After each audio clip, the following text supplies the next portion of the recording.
Welcome to the deep dive. We cut through the noise, get straight to the insights that matter. Yeah, trying to make sense of it all. Exactly. And look, if you ever found yourself sort of weighing up cost versus value, especially with tech stuff, Oh, constantly. That's the big question. it really is. Build or buy, or in this case, self-host or cloud. Today, we're digging into something really interesting. It's the real-world economics of running your own data center at home versus, using cloud providers like AWS or maybe hosting her. And the source here is pretty special. It's a super detailed blog post from Quan Nguyen. Right. Our founder here at Skill Wanderer, he meticulously tracked everything, the costs, the benefits, the headaches of building his own home data center. So this deep dive is really custom tailored for you, the listener. We're pulling out the key insights from Quan's journey. Our mission, to uncover what it really costs, not just in dollars, but also in time, effort, and maybe those intangible gains. We want to help you understand the trade-offs. It's all about those trade-offs. Okay, let's unpack this. So Quan's big question was simple, right? What's this home data center actually costing him each month? Is it like a smart move or just a secret money pit? Yeah, a fair question. And he approached it quite rigorously using standard accounting ideas. Which I appreciate. Wow. He split costs into two main buckets.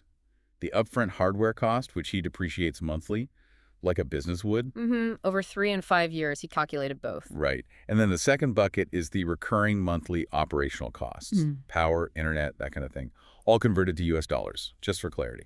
Okay, so let's start with that upfront investment, the hardware, because this is where you immediately see a key factor in home lab economics. You mean repurposing old gear? Exactly. Ingenious repurposing, taking something that might seem old and making it vital. Yeah, like his main machine, the command center, is actually an old ThinkPad T480. Old Faithful, he calls it. Yeah. It's got, 8 CPUs, 32 gigs of RAM, a 500 gig SSD. Pretty decent specs even now. Definitely. And its role is critical. It's the Kubernetes master node, the brain, basically.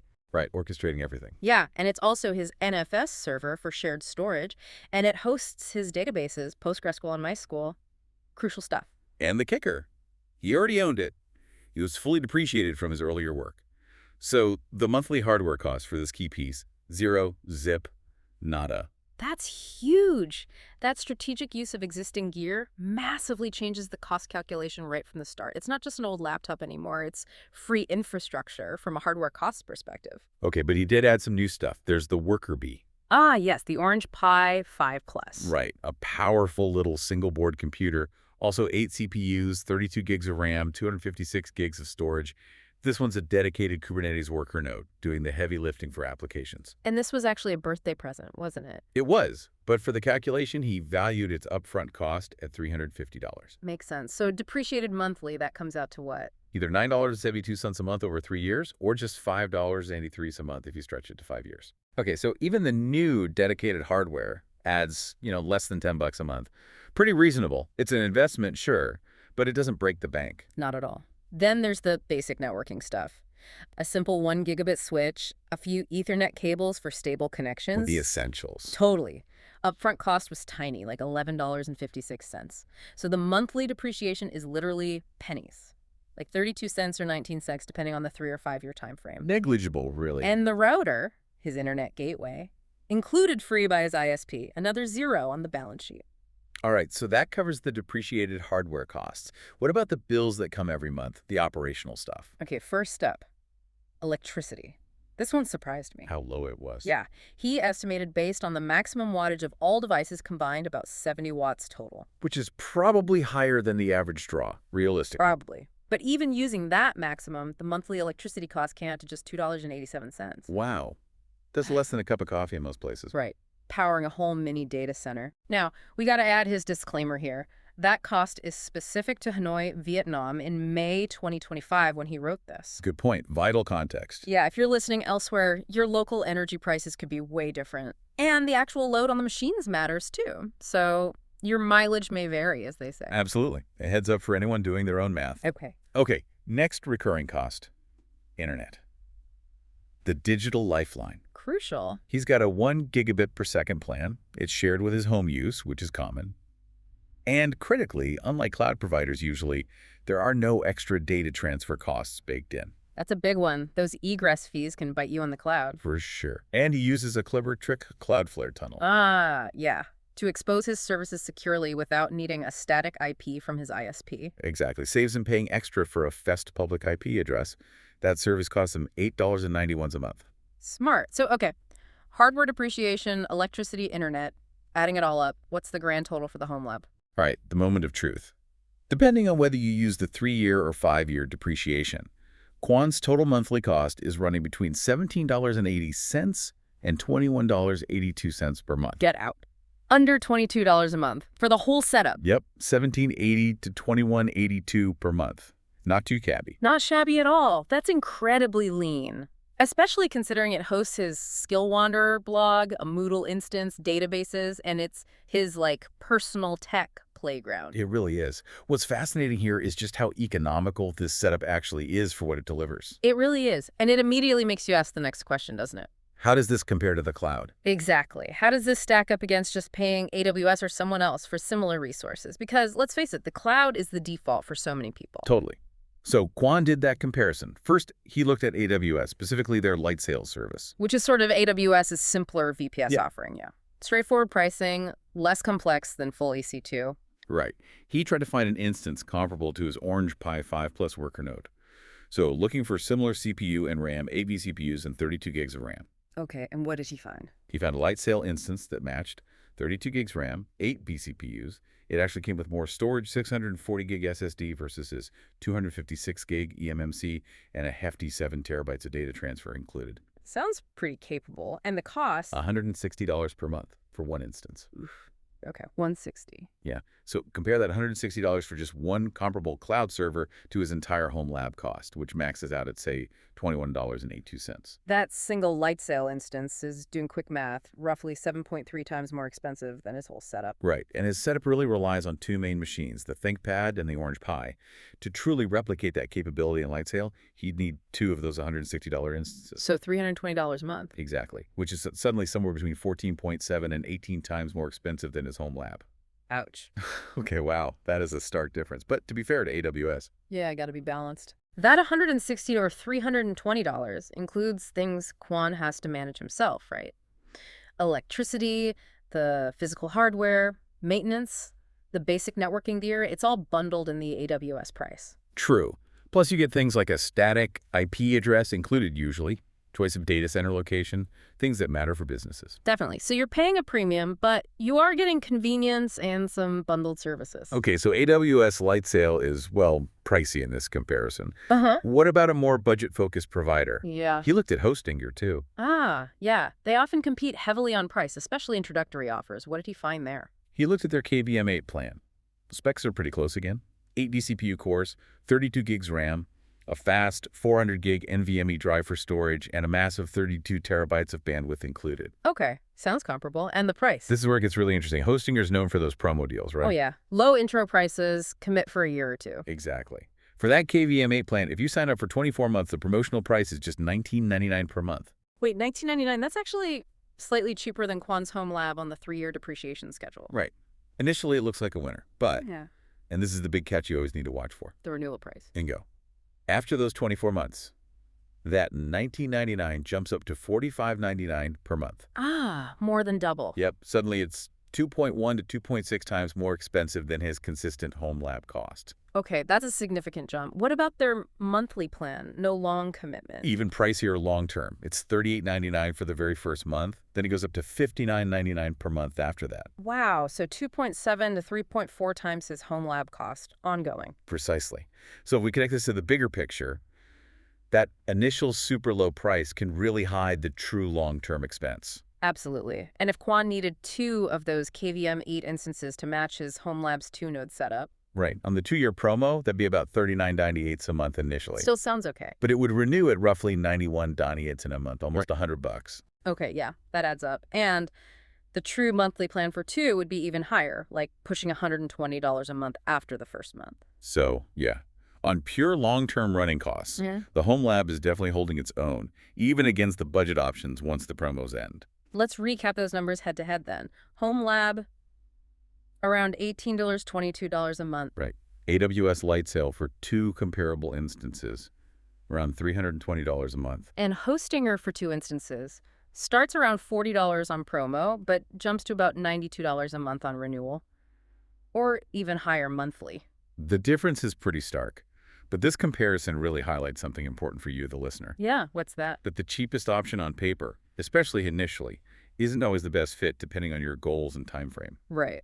And it's not just the sticker price, it's what's included or not included.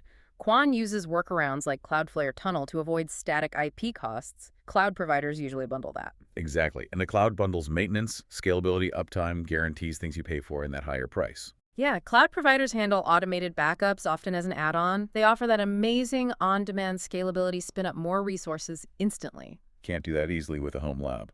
Nope. And they manage the underlying infrastructure. Your focus shifts more to just your applications, plus you get that choice of data center location, huge for latency, and service level agreements, SLAs. Right, those formal uptime guarantees. Quan's home lab. Its uptime depends on his home internet and the local power grid. No SLA there. It really raises that important question. How much are those conveniences, those managed services, the scalability, the SLAs, how much are they worth to you? Exactly. Because the cloud definitely offers significant operational relief. But it comes at a clear price premium. Which is the perfect segue, really. If the cloud is so convenient, handles so much, why would someone like Quan even bother with all the hassle of self-hosting? Now we get to the intangibles. This is where the real value proposition of the home lab comes in, beyond just saving money. Absolutely. And for Quan, the number one thing, the crown jewel, is the learning. Unparalleled learning and skill enhancement, he calls it. Yeah. Designing, building, configuring Kubernetes from scratch, dealing with real networking, managing storage systems, securing everything. It's an incredibly rich, hands-on education. You just don't get that same depth clicking buttons in a cloud console. It's direct, immersive, builds truly foundational knowledge. And that ties into the next big thing, absolute control. Total control, granular customization. He picks the hardware, the OS, the software versions, the network layout. No vendor limitations. Which is incredibly empowering if you want a specific setup or want to tinker deeply. And that process, wrestling with errors, tracing packets, figuring out why something broke, it gives you a much deeper understanding of how these complex systems actually work. That kind of troubleshooting knowledge is gold, even if you end up working mainly in the cloud later. You understand the layers underneath. Definitely.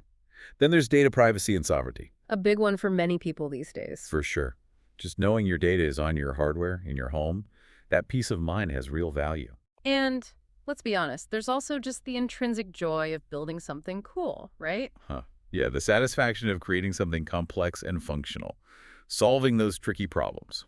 It's a rewarding hobby for tech enthusiasts. Plus, freedom from vendor lock-in. He's not tied to AWS's ecosystem or Google Cloud's way of doing things. He can mix and match open source tools freely. And it's the ultimate sandbox. He can experiment wildly, push limits, break things, learn from it without racking up a surprise $1,000 cloud bill. Oh, that fear is real. Forgetting a high-powered instance running. Yeah.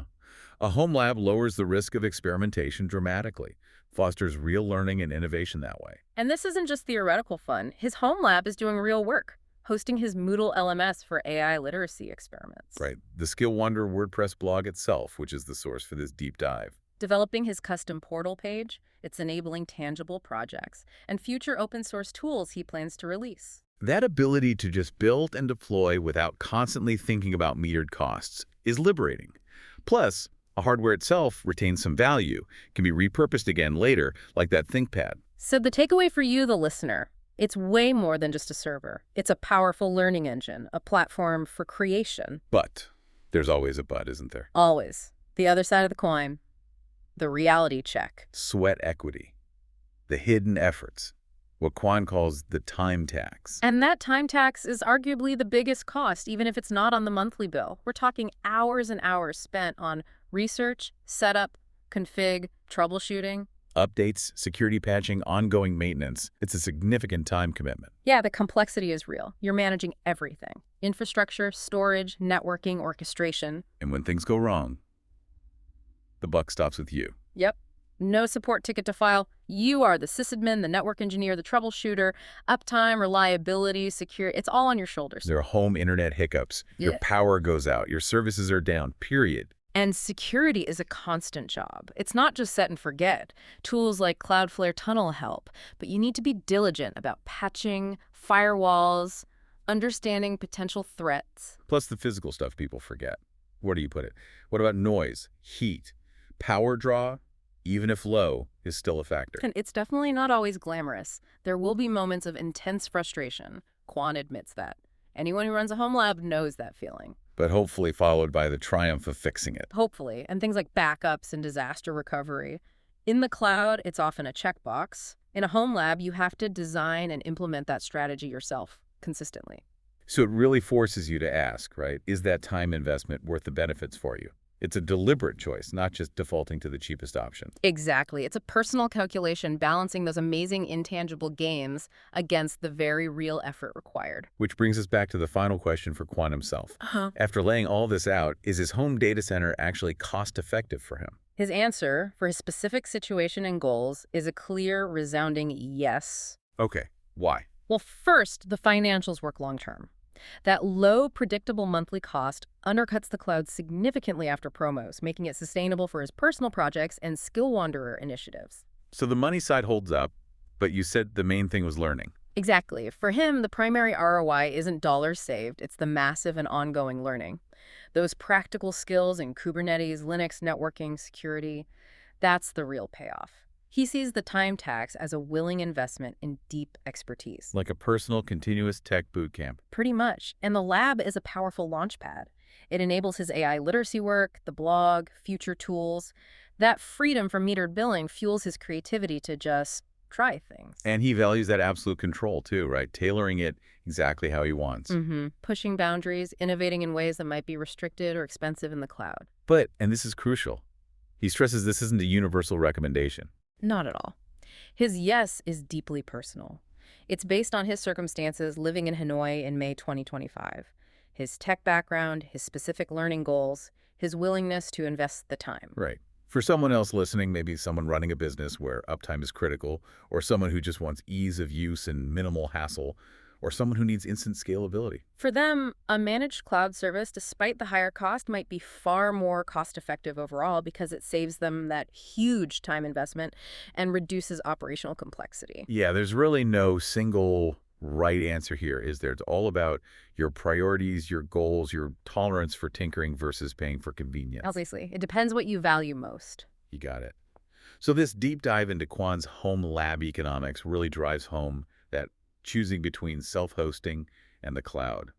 It's way more than just comparing monthly bills. It's a nuanced decision. You're balancing the financial costs against convenience, against learning opportunities, control, and, yeah, crucially, your own time. Which leads to a final thought for you, our listener, to maybe mull over. Consider your own projects, work or personal. What's your calculation? Where do you fall on that spectrum between valuing the time tax of deep learning and DIY control versus paying the cloud premium for convenience and managed services? It's a great question. What hidden costs like your time or intangible gains like deep learning or total control are you prioritizing in your own tech journey? Exactly. Really think about your unique goals, your skills right now, and how much time you're genuinely willing and able to invest when you pick your infrastructure path.